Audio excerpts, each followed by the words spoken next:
Papo Mineiro numa prosa ambiental com o engenheiro florestal Enio Fonseca, formado em 1982 pela Universidade Federal de Viçosa. De lá para cá, ele fez engenharia ambiental pelo IETEC e também pela UNB, Universidade de Brasília. Proteção florestal no Chile, tem experiência internacional aí, né? Liderança em gestão pela Fundação Dom Cabral, MBA em gestão de florestas pelo Ecobusiness School, MBA executivo em gestão empresarial pela Fundação Getúlio Vargas e outro MBA em gestão estratégica de negócios também pela Fundação Dom Cabral. 42 anos de atuação na área socioambiental, com passagens pelo Instituto Estadual de Florestas de Minas Gerais, pela CEMIG, e também superintendente do IBAMA em Minas. E hoje, também escrevendo bastante coisas, é um consultor bem procurado pelo mercado. Seja bem-vindo, Enio.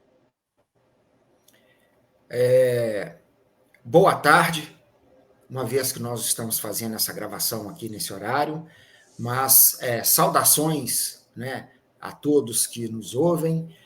Hernani, muito obrigado pela oportunidade de participar do Papo Mineiro, né, esse canal que você conduz de uma maneira muito competente, tem um nome profissional muito conceituado também, e escolheu um nome para o seu canal muito curioso e muito interessante, principalmente para aqueles que são mineiros como eu, né, nascido aqui em Belo Horizonte, que tem a mineiridade como um valor muito importante, né, na vida da gente.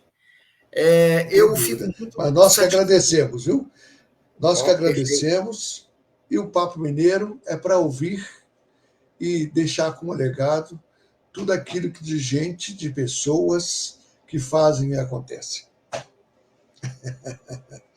Né? É o seu caso. Então, hoje nós vamos conhecer um pouquinho da sua história.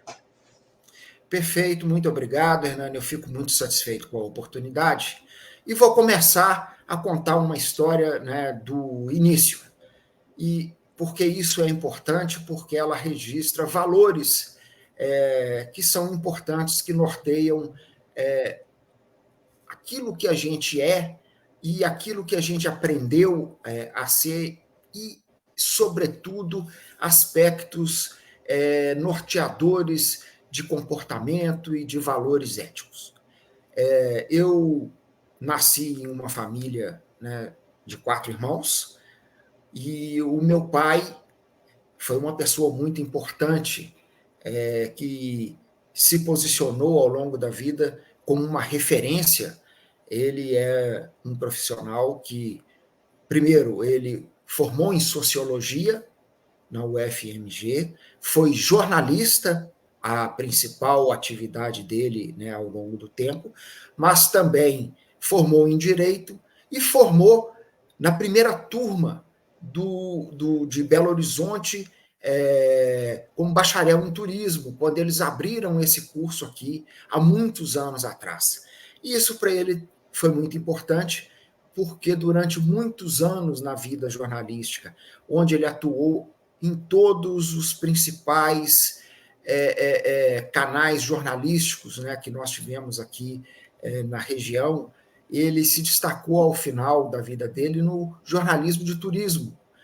E ele, tendo feito 4 cursos, ele foi uma referência que me marcou, porque lembro que os filhos perguntaram para ele, quando ele já mais sênior, saía do jornal Diário de Minas, na Praça Raul Soares, pegava um ônibus para ir para Itaúna, à noite fazer o curso de Direito, e chegava em casa 1h da manhã, e a gente falava, pai, mas para que isso? E ele dizia, olha, isso é importante, porque eu, como jornalista, preciso beber na fonte da juventude e me relacionar com a geração nova. E segundo, para ensinar a vocês que a gente não deve parar de estudar nunca. Então, esse ponto foi um ponto muito importante, mas eu disse dele, né, a minha mãe, que esteve presente na educação dos 4 filhos também, primou por valores cristãos, valores éticos, e a minha família de 4 irmãos também, todos, são 2 irmãos e 2 irmãs, também seguindo esses bons ensinamentos, também são bons profissionais e bons pais de família. Muito bem. Seu pai, eu só quero falar um pouquinho. Seu pai era um grande amigo, pessoa agradabilíssima, competente naquilo que fazia, e também aquele papo tão agradável. Pena que ele faleceu antes de eu ter o papo mineiro. Pois é.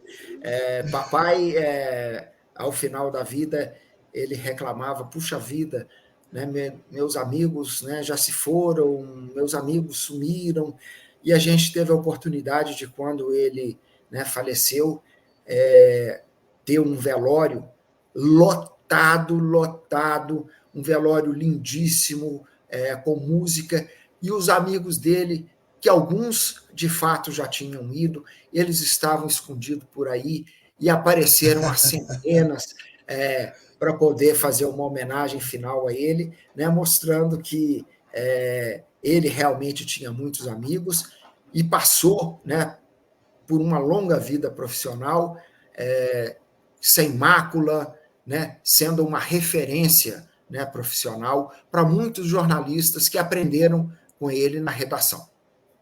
Justamente. E aí, Hernani, que bom, né? Sempre ouvir alguma mensagem que relembra o meu pai, que relembra bons valores de admiração, né, que as pessoas têm por ele. E eu vou dizer, então, que a gente seguiu, né, uma infância e uma juventude muito rica à época, na Praça Nova York, que foi onde nós crescemos.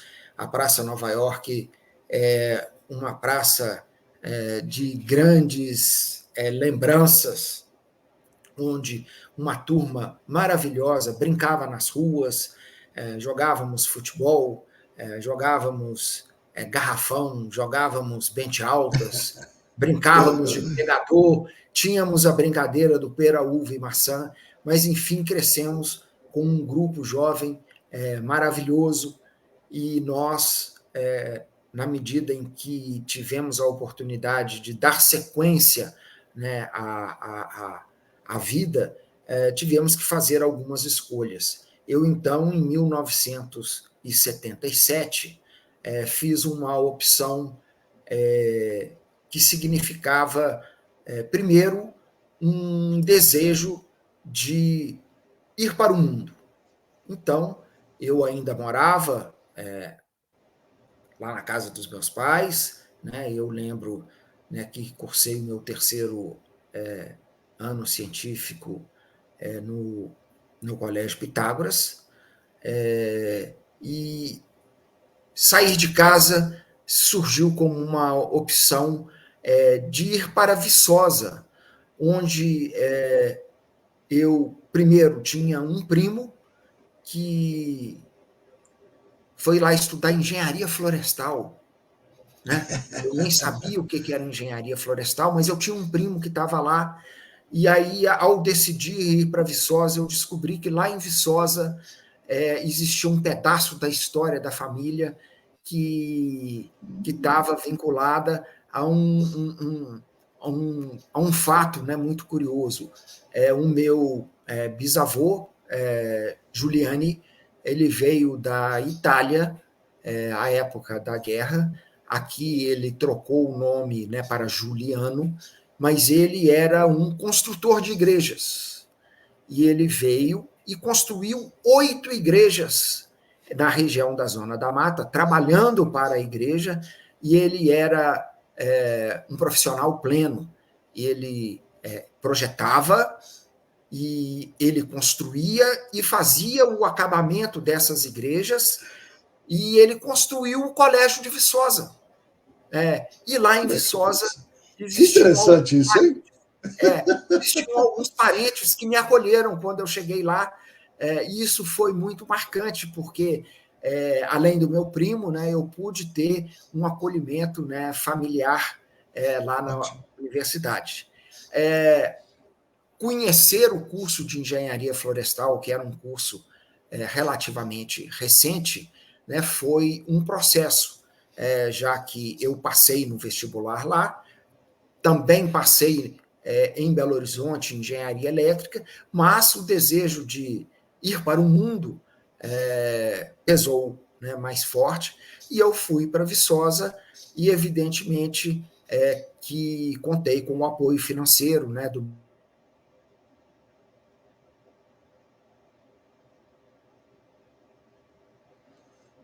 É sempre bom achar um pedaço da família, né?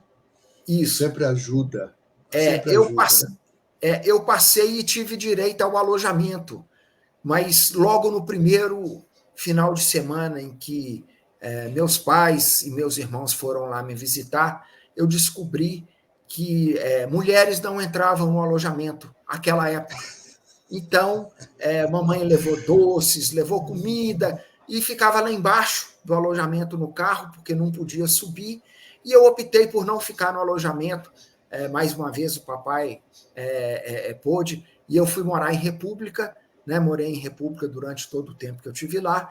E na República a gente podia acolher a família que chegava, os irmãos, as irmãs, a mamãe, minhas tias, né, podiam adentrar na casa, e a República também foi um momento muito importante, porque a gente aprende a conviver com as pessoas, e é o primeiro grande ensinamento, porque você vai morar numa República que vem gente do Brasil, pessoas com valores diferentes, com culturas diferentes, e também com educação, né, diferente, e quando você aprende a conviver e a relacionar, você vai se preparando, né, para o mundo.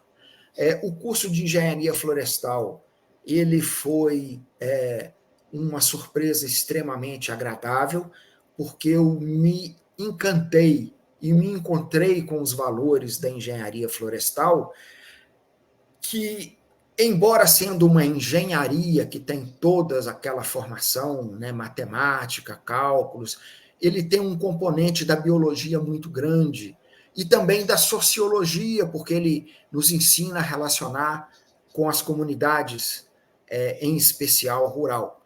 Então, é uma formação bastante ampla e que me permitiu ter um, uma consolidação de conhecimentos que foram além da técnica.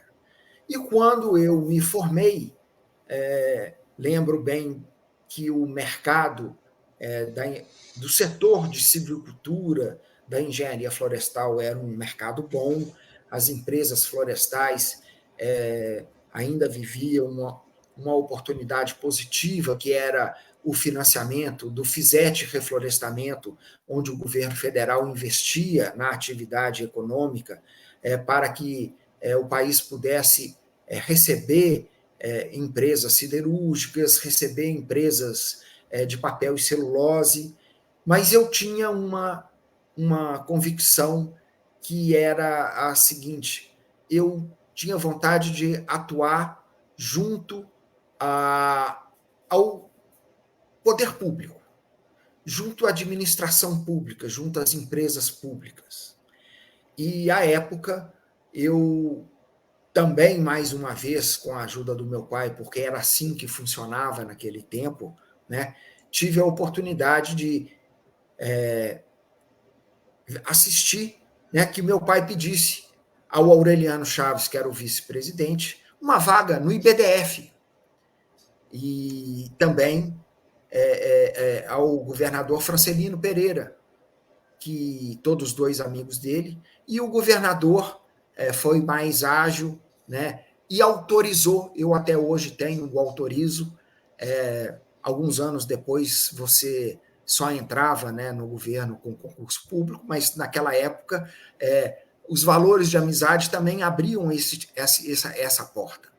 E eu então fui para o IEF, e no Instituto Estadual de Florestas eu tive a oportunidade de passar, né, rapidamente no meu pré-serviço pela cidade de Barbacena, que é uma cidade maravilhosa, eu nunca mais esqueci do frio daquela Serra da Mantiqueira nos 3 meses que eu estive lá. Depois eu tive a oportunidade de ocupar alguns escritórios, como o de Santa Maria do Suaçuí, abrindo, então, o escritório para um grande projeto de fazendeiro florestal para abastecer as empresas de papel e celulose lá do Espírito Santo.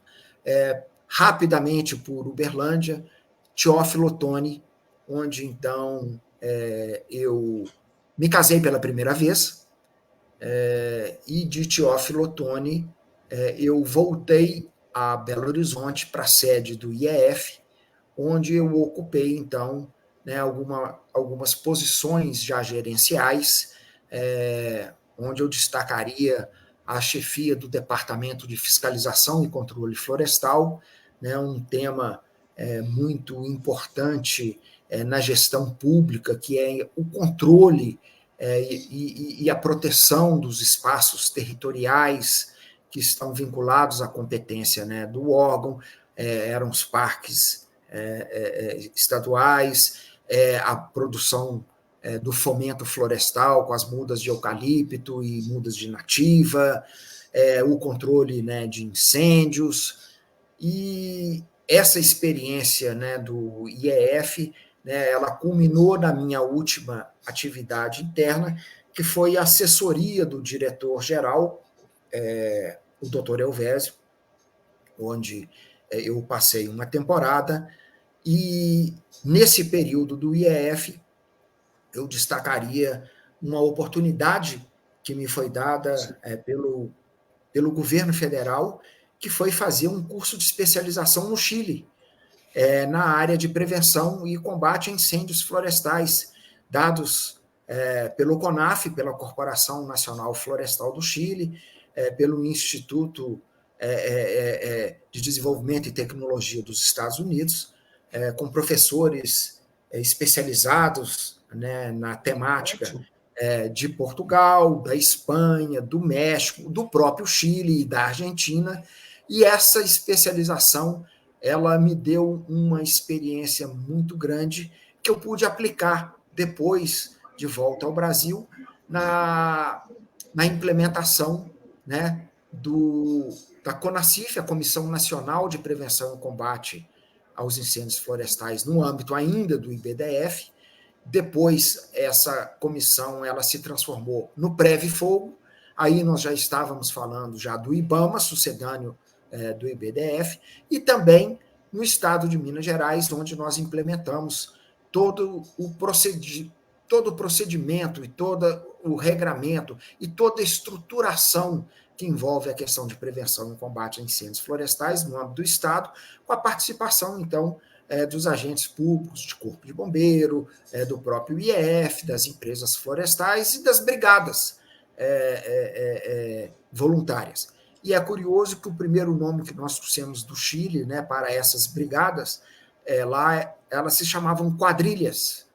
Então, as quadrilhas eram formadas de um certo número, né, de quadrilheiros ou brigadistas, mas o nome não pegou muito, o pessoal achou que o nome não era muito bom, e aí ficou o nome de brigada. E eu, depois do IEF, já agora em 1989, né, lembrando que então eu formei em 82, eu fui trabalhar na CEMIG, na Companhia Energética de Minas Gerais, também uma empresa mista, né, majoritariamente do Estado, e eu segui, então, nesse momento, a minha linha, que lá atrás eu tinha imaginado de atuação sempre dentro, né, do serviço público, ainda que, nesse caso, uma empresa pública, uma empresa referência, uma empresa reconhecida internacionalmente pela competência com que ela lida e administra as questões às quais ela tem uma responsabilidade, né, de fazer a gestão, que a geração de energia, né, através, em especial, das fontes hidrelétricas, a transmissão de energia, né, a distribuição de energia, a comercialização de energia, né, e, mais recentemente, né, a inclusão de outras fontes novas, em especial de geração de energia, que é a geração distribuída, a energia solar, e a CEMIG, então, durante 30 anos foi a minha casa. Nesse período, eu E, tive vo, e a você oportunidade. voltou, né? E você que ia fazer engenharia elétrica, voltou para. Eu acabei atuando como uma interface com a engenharia elétrica, porque a área de meio ambiente, ela, numa empresa considerada de grande impacto ambiental, ela precisava da ação, né, ambiental permanentemente para viabilizar, primeiro, os estudos ambientais desses empreendimentos que precisam ser bem avaliados, precisam ser licenciados. Quando você entra em operação, você precisa de cumprir as condicionantes ambientais, você precisa de estar atendendo às exigências, né, do poder público e, sobretudo, as exigências da sociedade, que está, né, presente no entorno, nas áreas de influência desses empreendimentos. E aí essa relação de uma grande empresa que aprende a se relacionar com a sociedade, isso tudo se deu muito em função das competências da área de meio ambiente, da CEMIG, que fazia muito a interface do relacionamento com essas comunidades. E nós, então, cuidávamos dessas questões todas, desde a época de viabilidade dos estudos iniciais, a fase de implantação e a fase de operação, né, desses empreendimentos. Muito bem. Durante E todo aí esse. você aposentou na CEMIG? E aí, completado 30 anos, né, de CEMIG, chegou o momento em que, por uma orientação, né, da administração à época, aqueles que estivessem atingido o teto, né, de 30 anos, né, de atividade lá dentro da empresa, eles estavam aptos, né, a buscar a sua aposentadoria, e foi então o que eu fiz, e naquele momento, então, eu me considerei apto e imaginei, bom, agora eu vou para o mundo da consultoria, prestar Isso. serviços ao setor elétrico brasileiro.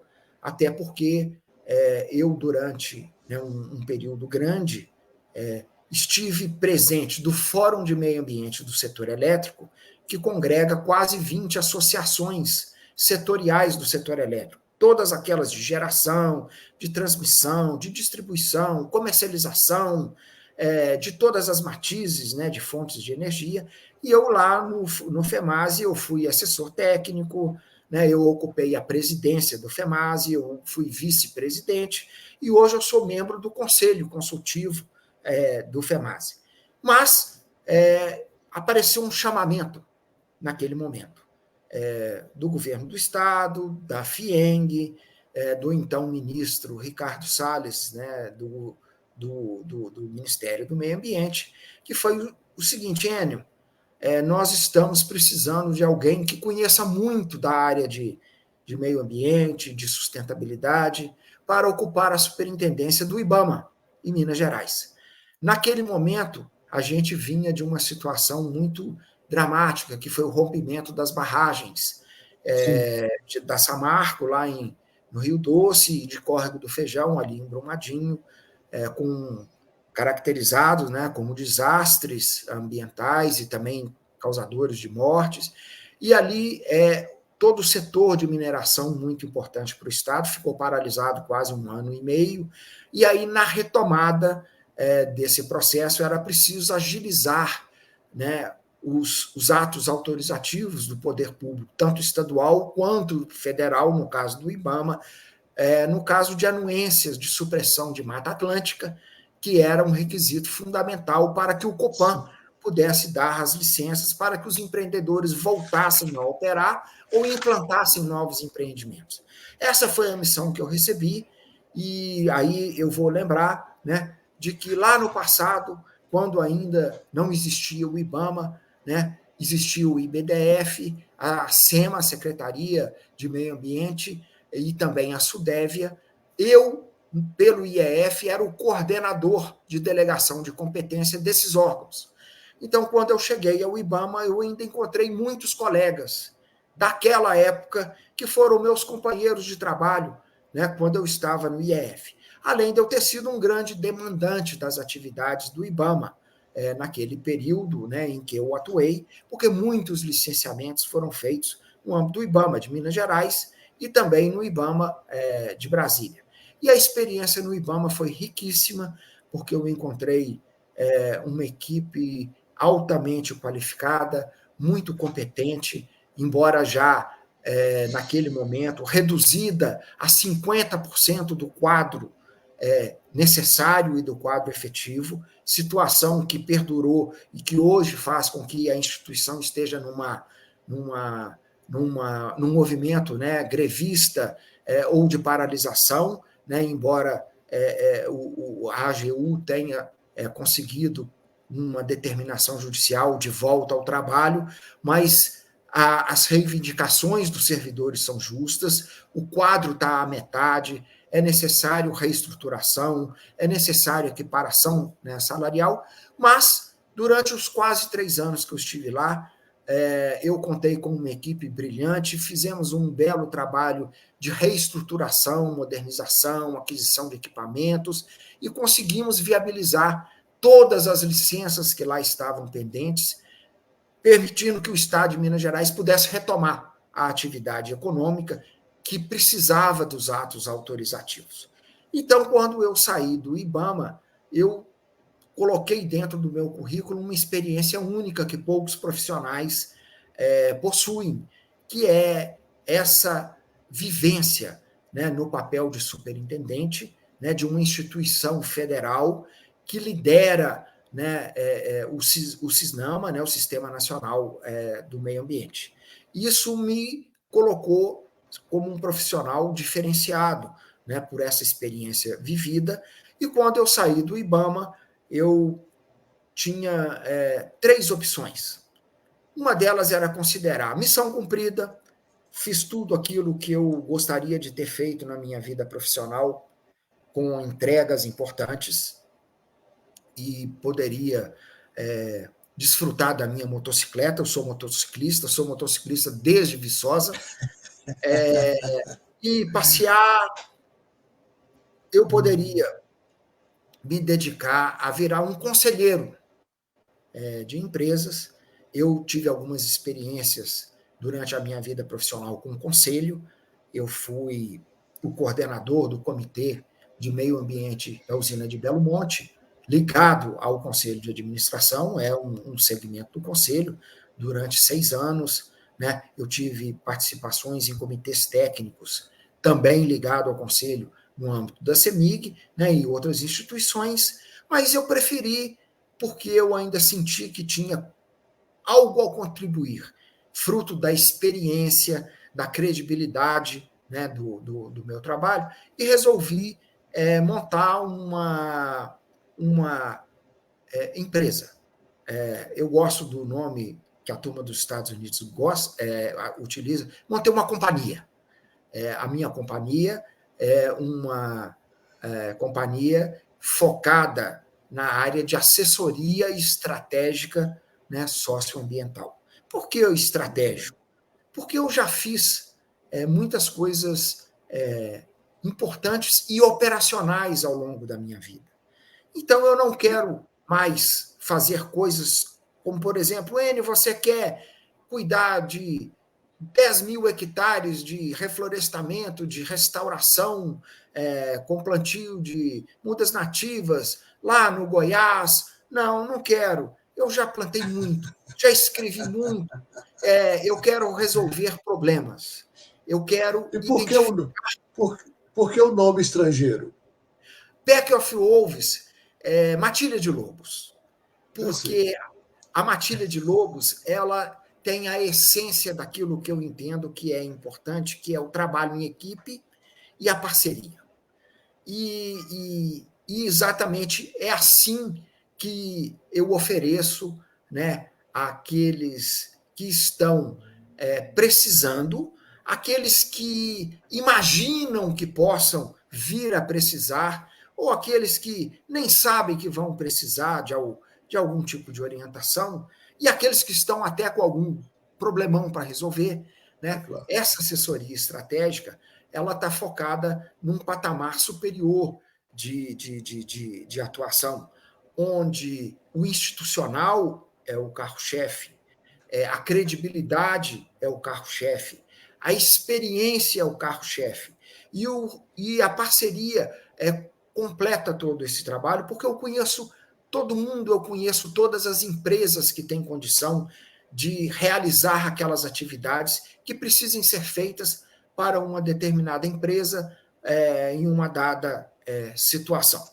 E esse trabalho, ele tem dado bons resultados, porque eu tenho sido chamado exatamente para ajudar a identificar riscos, a solucionar questões que se apresentam e que se arrastam, muitas vezes sem o andamento e a solução normal do ritmo das coisas. Porque quando a gente entra para poder ajudar, e as pessoas que estão do outro lado do balcão veem que quem está chegando é quem fez, é quem já se relacionou no passado com credibilidade, com boas entregas e tem referências positivas, você abre as portas para poder, Sim. então, dar solução àquelas questões que se apresentam. E aí, curiosamente... Hélio, eu quero te perguntar duas coisas. Nesses 42 anos de vivência, né? Queria saber como é que você faz um parâmetro, né? De lá na década de 80 e agora, como é que está essa questão, né?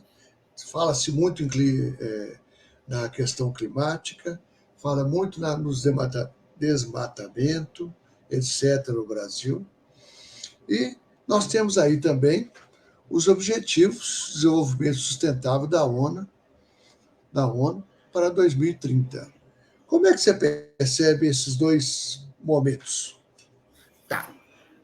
Eu só vou fazer uma última observação, Hernani, Sim, que claro. esse trabalho, né, ele encontra esse ano uma repercussão muito positiva que vem do terceiro setor, a ONG Zeladoria do Planeta, né, através de um comitê que recebe indicações, promove avaliações, indicou a Pack of Wolves, né, para receber o Prêmio Gestão Ambiental 2024, né, mostrando que o terceiro setor que faz essa indicação, né, e isso é muito importante, porque é uma premiação que vem da sociedade, reconhece o trabalho da Pack of Wolves. Mas aí eu vou dizer para você como é que as coisas funcionam. Lá atrás, eu tinha, e ainda guardo, um slide onde a gente mostrava como é que funcionava naquela época as questões que envolviam as demandas, e aí a gente vai utilizar a referência de demandas da sociedade como um parâmetro de complexidade. O slide tinha o seguinte: um matuto sentado na beirinha do rio, né, uma vegetação em volta, você não via escola, você não via estrada, você não via torneira de água, você não via produção, ele estava ali sentadinho, né, pitando um cigarrinho, e isso era a situação antes de um empreendimento chegar. E aí, desse desenho saíam algumas setas de demandas e necessidades, que eram as demandas de saúde, de escola, de acesso, de emprego. O outro slide era com a chegada de um determinado empreendimento, qualquer que fosse ele. Poderia ser um empreendimento do setor elétrico, uma usina hidrelétrica, poderia ser um empreendimento ligado a uma atividade industrial, uma estrada. Aí o desenho mudava, porque quem passava aí para o centro do slide era o empreendedor. E aí as setinhas todas viravam para ele. E em cima das setinhas você tinha os agentes, que faziam então as cobranças. Então, naquele momento, onde você lá atrás precisava de fazer um licenciamento com 2 ou 3 entidades que você procurava para regularizar, né, o licenciamento, no momento seguinte, de maior complexidade, você passava a ter mais de 20 entidades intervenientes para que você pudesse, então, viabilizar um determinado empreendimento.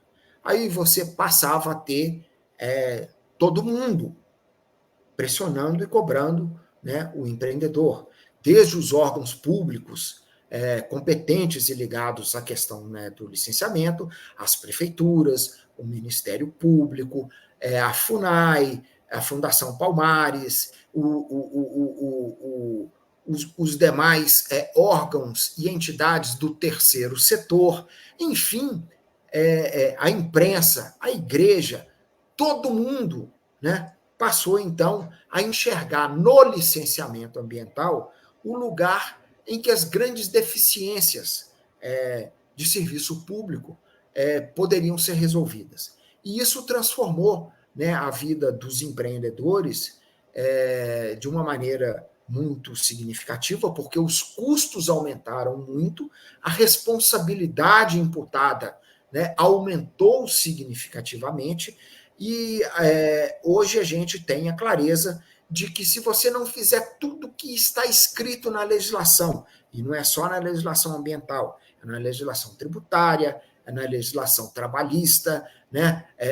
Em todas as legislações as quais você tem a obrigação de seguir, né, regiamente, né, mas especialmente na legislação, né, ambiental, mesmo que você faça isso tudo, se você não tiver aquilo que é a chamada licença social, que é decorrente de um relacionamento com a sociedade, com a comunidade, obtendo o aval para você funcionar, você vai ter a licença oficial e vai ter dificuldade de trabalhar. E aí, nessa história da licença, né, social, entram esses valores das ODS, do ESG, que são valores que estão colocados agora, mas eles também não apareceram apenas com esses instrumentos. Instrumentos de gestão e governança administrativa que preconizam responsabilidade social, que preconizam responsabilidade administrativa e financeira e responsabilidade ambiental já existem, né, já há bastante tempo. A evolução dos conceitos vão mudando, né, os nomes com que eles são então trabalhados, e você vai incorporando algumas práticas a esses novos conceitos, como certificações, compliance, governança, e isso tudo vai fazendo com que as empresas, para se manterem, para elas se instalarem e para ela continuar produzindo, elas tenham que incorporar esses valores nas suas rotinas, né, do dia a dia. E aí, sobre as questões das mudanças climáticas, né, colocadas, é preciso que a gente tenha muito cuidado, né, para entender todas as questões que se apresentam. Um primeiro ponto que a gente precisa, né, levar em conta é que existe uma longa história, né, que o nosso planeta vive. E nessa longa história de milhares e de milhões de anos, muitos ciclos, né, naturais que abrangem aspectos, por exemplo, climáticos, hidrológicos, eles são recorrentes e vêm acontecendo. Por exemplo, a natureza, do ponto de vista geológico, as montanhas, as planícies, foram todas moldadas ao longo de milhares de anos por processos erosivos decorrentes de seca, de chuva, de vento. Então, existe uma evolução natural, né, do nosso planeta que acontece de uma forma cíclica ao longo dos anos. Então, hoje, com um maior envolvimento da sociedade e de movimentos que colocam na mesa a necessidade de alguns posicionamentos mais radicais, tipo, precisamos acabar com a emissão do petróleo e a emissão do carvão, e nós vamos girar o mundo apenas com a energia verde, das renováveis e também das energias que são verdes, o caso das hidrelétricas, o caso de biomassa, também a energia nuclear, que é uma energia que não emite gases de efeito estufa, e ela também é considerada uma energia limpa. E se você pensa que é possível fazer uma tomada de decisão radical até 2030 ou até 2050 para acabar com essas fontes, isso não será possível por uma série de fatores. O primeiro deles é que a sociedade, na verdade, ela também tem um discurso, mas ela também olha para o bolso. E você vai ter sempre a necessidade de aquecer as famílias, por exemplo, da Europa, do Canadá e da América do Norte, onde os climas de inverno exigem calefação e exigem aquecimento, e aí você vai ver o que é mais barato e vai acabar ainda continuando a utilizar essas fontes, mesmo que você incremente as novas fontes, que é o que nós estamos assistindo aí. Então, eu tenho assim, uma clareza de que o equilíbrio e uma visão pragmática dessas coisas é o melhor dos caminhos, porque tem também um componente importante quando se fala em transição energética justa, que é aquela que coloca o homem também dentro desse processo. Vou dar um exemplo: no sul do Brasil, nos estados de Paraná, de Santa Catarina e Rio Grande do Sul, a gente tem uma produção de carvão mineral que é pequeno na matriz energética nossa, mas lá, localmente, ele emprega quase 400 mil pessoas. Então, não é o caso de acabar com a fonte do carvão mineral. É o caso de você adotar tecnologias que, no final das contas, façam um balanço entre a emissão e aquilo que você consegue absorver através de plantio de floresta ou injeção no solo. Então, no final das contas, se você produz, por exemplo, o carvão e utiliza o carvão, mas você neutraliza as emissões do carvão com essas fontes e o seu balanço é zero, você pode olhar para essa atividade e falar: essa atividade ela está sendo feita de uma maneira razoável e ela está mantendo e gerando os empregos locais. Então, esse é Muito um ponto bom, de vista muito equilibrado bom. para essa questão. Ô, Enio, nós já passamos o nosso tempo, porque o papo tá bom, a história tá boa. Né? Então, eu queria, para a gente encerrar, que você deixasse uma mensagem. A mensagem que eu vou deixar está associada às iniciativas como a sua, né? Como eu tenho vivido um momento muito positivo de levar para a sociedade, né, o meu conhecimento, a minha visão, né, e até correr o risco de emitir, né, opiniões, participar aqui, né, do Papo Mineiro é muito prazeroso, porque você também está fazendo um trabalho que eu entendo que seja uma missão, uma oportunidade que você tem pela sua competência e pela oportunidade de fazer a gestão desse canal, de abrir um espaço para que experiências que possam ser interessantes possam ser colocadas à disposição das pessoas, daqueles que se interessem e se disponham a dedicar um tempo para ouvir algumas opiniões e algumas histórias interessantes. Então, eu agradeço muito, né, esse momento que nós passamos juntos aqui e fico muito satisfeito com tudo aquilo que eu pude colocar para fora aqui. Obrigado.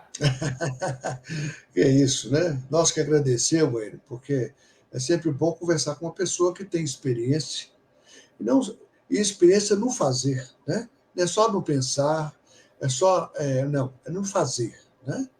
Que sabe as soluções, que sabe os caminhos das soluções. Então, essa história se torna inspiradora como é a sua. Muito obrigado e um grande abraço. Um abraço. Tivemos então aí a história do Enio, o Enio Fonseca, que é um engenheiro florestal, que tem uma grande experiência socioambiental. Isso é muito importante nesse momento. E essa experiência é muito válida e eu espero que todos vocês gostem e ouçam mais de uma vez, porque tem muitas lições aí. Até o próximo Papo Mineiro. Forte abraço.